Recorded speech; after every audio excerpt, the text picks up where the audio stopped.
வணக்கம். நான் உங்க அபிநயா ஜெகதீஷ். ஸோ இன்னைக்கு நம்ம பேச போற ஒரு டாபிக் பார்த்தீங்கன்னா, ரிலேஷன்ஷிப் தெரப்பில ஓவர் எக்ஸ்ப்ளைனிங் ஒரு பார்ட்னர் வந்து நெறைய விஷயங்கள வந்து நெறைய தடவ வந்து சொல்லிட்டே இருப்பாங்க. அதில சொன்ன விஷயத்தையே ரிப்பீட்டடா சொல்லிட்டே இருப்பாங்க. அப்பல்லாம் ஆப்போசிட்ல இருக்கிற பார்ட்னருக்கு தோணும், "எதுக்கு இவ்வளோ ஓவர் எக்ஸ்ப்ளைனிங்? அதனாலேயே சண்டைகள் நிக்காது." அப்படின்னு சொல்லுவாங்க. பட் நீங்க நின்னு நிதானமா யோசிச்சு பாருங்க.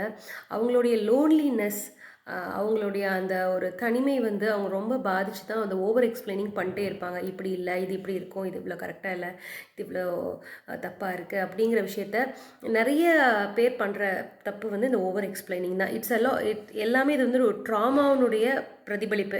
அதாவது எதனுடைய தாக்கத்தினுடைய பிரதிபலிப்புன்னு தான் சொல்லுவேன். ஸோ தயவு செய்து எவ்வளோ தூரம் என்ன ஒரு நாள் ஃபுல்லா அவங்க பேசிற முடியுமா? சரி பேசட்டும். 2 நாள் பேசுறாங்களா? Just listen. ஏன்னா உறவுகள் வந்து ஒண்ணு போயிருச்சுன்னா கண்டிப்பா கிடைக்கவே கிடைக்காது. இருக்கும்போது அதனுடைய அருமை நமக்கு தெரியவும் தெரியாது. So just listen and observe. அதுக்கு நீங்க எந்த அட்வைஸோ, எந்த கைடன்ஸோ நீங்க குடுக்கக்கூடாது. கண்டிப்பா குடுத்தீங்கன்னா, அந்த ரிலேஷன்ஷிப்ல விரிசல்கள் தான் வருமே தவிர்த்து, அத சரி செய்யறதுக்கான எந்த வாய்ப்புகளுமே இருக்காது. அ அ இப்ப நீங்க புரிஞ்சுக்க வேண்டிய விஷயம், ஒருத்தர் ஓவர் எக்ஸ்பிளைன் பண்றாங்க அப்படின்னா, just listen, observe and just heal. அந்த வைப்ஸ மட்டும் ஒரு ஆராவ மட்டும் குடுத்தீங்கனாலே போதும். கண்டிப்பா அதுலேருந்து வெளிய வந்துருவாங்க. எவ்வளோ பெரிய பிரச்சனைகள்னாலும் இந்த லிசனிங் வந்து அவ்வளோ ஒரு கை கொடுக்கும் உங்க பார்ட்னருக்கு.